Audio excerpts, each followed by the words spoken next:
And poor Timmy was never seen again. Oh, well, he shouldn't have waterboarded himself then. Yeah.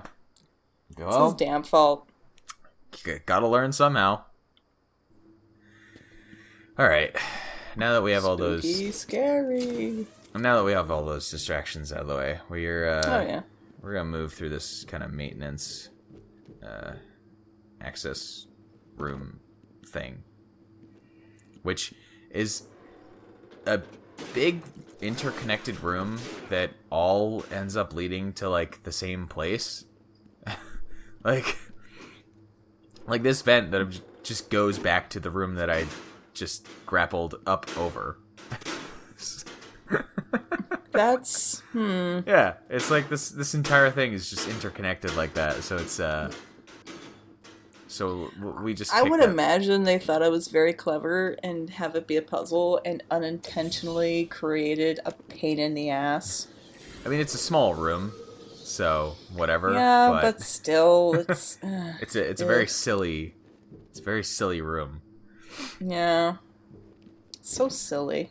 Batman's like, I don't know how to get through this. Where am I? Oh, I can't climb that. I have Can I to just say how hilarious it is that he had to use the batarang or the grapple. Yeah, the grapple hook when he could have just jumped? yeah. Oh, couldn't jump on that particular vent for some reason. No, he had to grapple up That to was it. just so. Oh, It's okay. it was just so unnecessary. And the entire time, that vent that I pulled the cover off of led here Yeah. as well. Well, I mean, he ripped off vents. I mean, he's doing it now. Yeah. He's broken limbs and backs, and he can fly across and grapple across, but God forbid if he jumps 2 feet in the air or whatever. Yeah, he can leap forward, but he has no he's got no vertical motion at I all. know. I guess someone skipped leg day. Well, clearly not with the way that he can Well, walk I guess he crouching. cheated. Yeah. He's That's more, yeah, I guess. he's just not the type who would ever play basketball, and that's No. okay. Well, he is a white man, and we have established that white man Exactly. can't jump. So this is a new game mechanic. The gargoyles have explosives on them now, which are activated by proximity. So we cannot use the gargoyles now. Which means that we have to get around this room on the floor or on the little ceiling of that kind of island. Well, I'm sure Batman will figure out something. Yeah. First, we're going to wait for this guy to turn around again because he's staring directly at where we would drop from. And we obviously don't want to get spotted right off the bat. That would be bad. Ooh, ouch. Yeah, Ouch. even Joker's That's insulting your Harley. girl, man. That's not cool. Why would Batman want to come in here anyway? I mean, Things to do. it's partially his fault because he has the hots for her. So, really, I think it's interesting that the Joker Harley relationship has always been kind of a weird one. Because they frequently there's a question mark that goes to that riddle that they what? Oh, I see it. yeah, and the I circles. sees There's a it. cheeky circle through the wall there. A cheeky circle. Ooh. They frequently like portray Joker as like not really caring about Harley or not having any like romantic kind of interests in anything except Batman.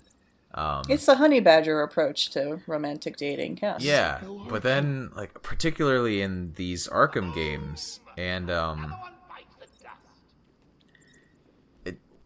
well actually I suppose in things written by Paul Dini because there's a fairly well-known line from the animated series. It's Harley. I don't know why I was trying to grapple on top of the island.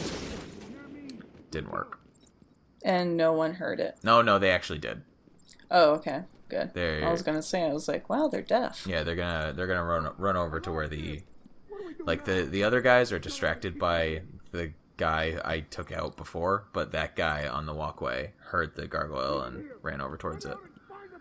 So we can take him out through the glass. In the animated series, there's a fairly famous Harley line that's to Joker while he's poring over notes and stuff, and she's like, "Don't you want to rev your Harley?" Oh, yeah.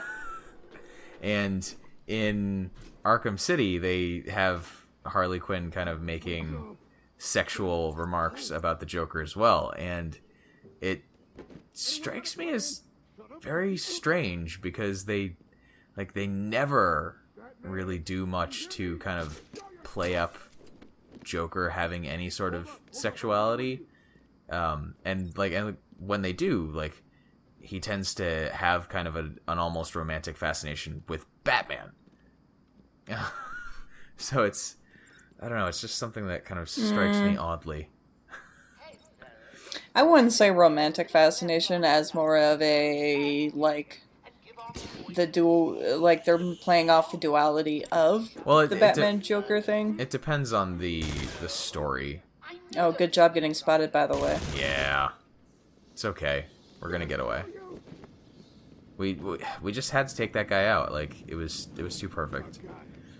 I didn't know they were gonna turn around and see me. Pfft, I'm Batman. I don't care. Like a honey badger. Batman don't care. Yeah, exactly.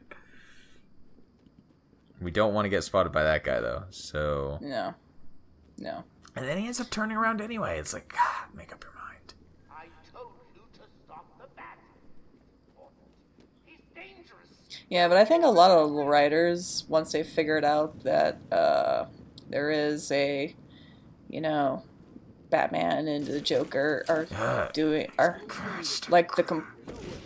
complete opposites. They just like milk the shit out of that. Well, yeah, and it's fine. Yeah. It's fine. But after a while, it's like, okay, you guys, you clearly have nothing else better to write. Oh, well, all right. So what brought the romantic fascination thing to my mind is actually the way that Scott Snyder handled the Joker arcs that he's written. Okay. Because he started writing for Batman with the New 52. And he's the one that has kind of played up the Joker as being like having this sort of like he is the duality to Batman's kind of moral center, but he also is like he has an actual obsession with Batman, and it extends beyond his like the normal way that he's portrayed as just being like a wacky kind of crazy guy. Like they totally play it up like Joker loves Batman in maybe not so much like a romantic sexual way, but it's like he is, in like he's doing what he does to Batman because he wants to be the only person in Batman's life, sort of thing. Which is very creepy. because the things that he does is like he tries to kill all of the Bat family characters and everything, So it's very creepy subtext there. So he's more like a creepy stalker. Yeah, in a way. But yeah, it's been an interesting take on the Joker, I think. And now we finally picked up the power amplifier for the scanner there because, man, it's just too annoying. They get so fidgety, and they're still kind of fidgety, but it's way easier. Yeah, Batman twiddling those analog sticks. Twiddling his thumbs. And there's a riddle in here that you have to solve, right? We got the question mark. There might be another one. I don't remember. Oh, we're not gonna look for any at the moment though, because, well, we don't have the map to this area, so we don't care.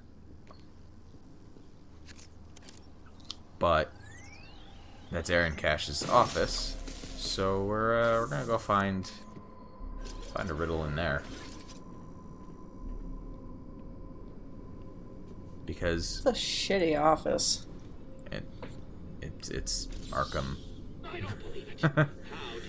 But yeah, Cash has a picture of his family. Aww. Aww. Aww. He's such a family man. And now we're gonna just kind of make our way through towards the elevator again. Did anyone catch the game last night?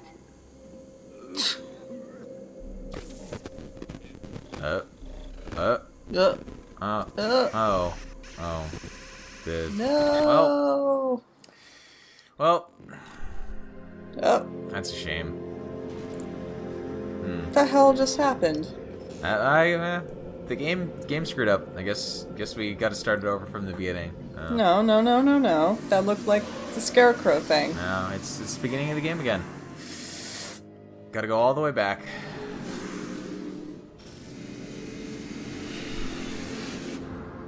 No, I didn't think so. Oh. Yeah, see? Why is Mess me up. Why is Joker driving the Batmobile? Because Joker can. Joker Joker don't care. do what he wants. Yeah, Joker don't care.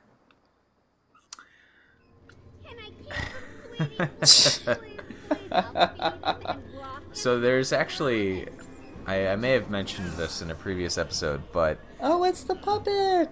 yeah, it's Scarface.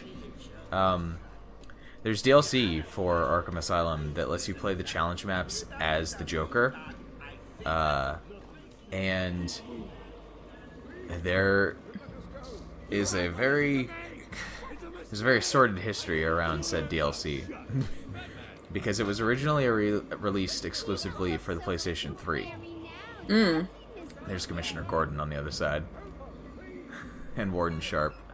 So the DLC was originally released exclusively for the PlayStation 3. And then when the computer versions of Arkham Asylum ended up coming out, the PC version of the game did not have the DLC, but the Mac version of the game did.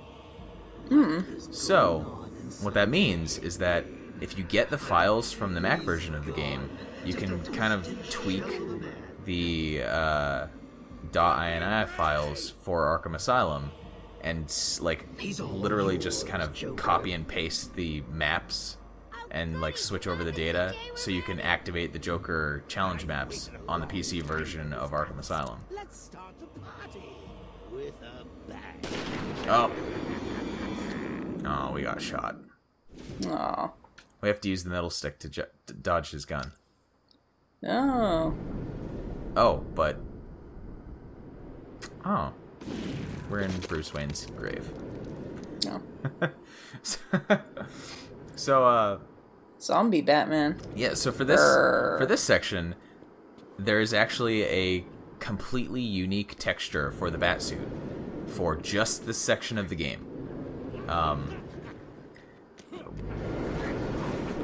Which, generally speaking, would not have much of an impact on anything, but there's a program that you can use to activate like downloaded skins that like people on the internet have made. There's a program called TextMod that you can load up, and you can start the game with like all sorts of weird and wacky skins that people have made for Batman, and it'll change his texture throughout the game as you play. But because this specific section of the game has a different texture for Batman, that skin won't carry over to this part of the game, which is really funny. Was there a hint, by the way, that before this whole sequence came up, that it was the Scarecrow? Batman started coughing in the hallway. Oh, okay. I wasn't paying attention. Yeah, it was very shortly before this happened. So Oh. it was the coughing, and then the screen started going wonky. Which is Okay. it's a very clever thing that they did. It's one of the things that most people who play this game for the first time, not knowing anything about the game, are impressed by, because it's not something that a lot of games do. No, it's really clever. Yeah, it's very subtle. I loved it when, like, my friend and I first played this game. It was like when we got to that part of the game, like this part of the game, it was like, oh wow, they actually just totally tried to psych you out, like freaking Eternal Darkness for the GameCube and stuff. Like that's some Hideo Kojima level. Well, and it's messery. perfect. It's perfect too because it's Scarecrow. Exactly. And that's why the Scarecrow sections kind of stand out, despite being, you know, kind of simplistic platforming and with a little bit of brawling. They stand out because they're so thematically consistent with the Scarecrow as a character. Mm-hmm. And it's very nicely done.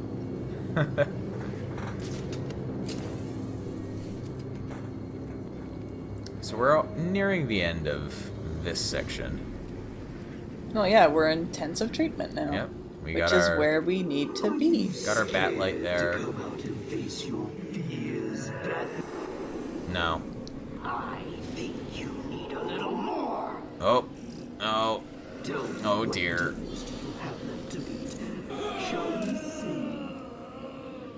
Aw, poor Batman. So now we have a combat encounter.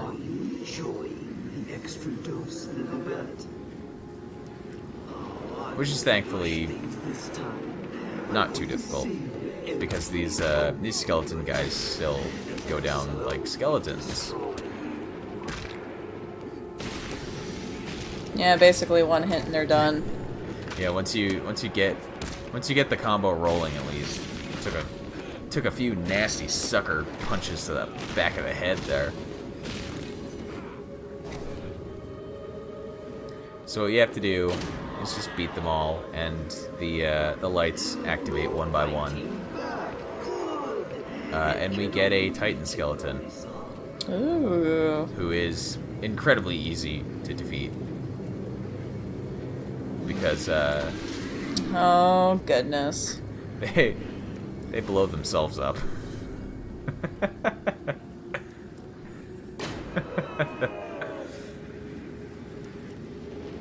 And the final match with little hench skellies and a Titan skelly at the same time. Scarecrow, you're not gonna beat Batman. What are you talking about? You silly Scarecrow. You silly little man. Yeah. Jonathan Crane. He's actually got a very kind of sad and disturbing backstory in the New 52. They've hinted at it previously. Yeah. They did a story in I think the Batman the Dark Knight comics, where they like Scarecrow was the main villain, and like his backstory was that his father had built just a basement full of horrifying, terrible things, like just all sorts of nasty imagery, and he would lock John Crane down in that basement for like hours or days at a time because Crane's father was doing experimentation with fear, and he was trying to figure out what brought the most fear to people, and like what humans would do as a result of their fear, and what would happen to their like what would happen to them physiologically as a result of their fear. Because he had determined that like sweat was kind of from it got very weird. I'll say that, but but yeah, so he would just lock Crane in the basement for hours or days at a time and everything, and while he was performing these experiments, and then eventually, while Crane was locked in this basement, his dad just died one day, and he was stuck in that basement for I think like a week and a half before, while his dad was like decomposing at his computer desk until authorities finally came to the house and discovered that he was dead because he hadn't been showing up to work. And then they found Crane locked in the basement and took him out and everything. And it was like, yeah, wow, this is a genuinely like sad and disturbing story. Jeez. Yeah, like very heavy stuff. And they like end the story kind of showing what was in the basement and stuff, and yeah, very creepy stuff. Why? You don't like flowers? I like Scarecrow as a character. Yeah, Scarecrow is an interesting character. I like I'm glad that I'm glad he was used to great effect in this game. I still want to play Arkham Knight and see how he's used in that, but it sounds like he's not used quite as well as Arkham Asylum, which is a shame, since he was built up as one of the main antagonists for Arkham Knight, and now we can finally solve this puzzle we found near the beginning of the game. Oh, which one was that? It was a bunch of plans set up by Scarecrow. Oh. Totally forgot about that. Yeah, we found it when we first were going through this elevator area, but we couldn't scan at that point. Oh, that's right. Yep. Oh, yeah, I remember now. Still getting chopped up by those knife guys. Jeez. Batman getting cut like a bitch. Yeah. Don't like those knives. The big problem. Yeah, but we're gonna open up the elevator hatch and get down there so we can finally find Killer Croc. Woo! Yeah, because Killer Croc is still in this game. We have not found him yet, and he has something to do with the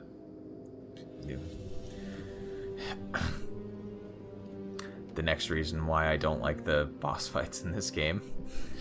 And yeah, we'll be going to find out what all is up with Killer Croc's lair next time.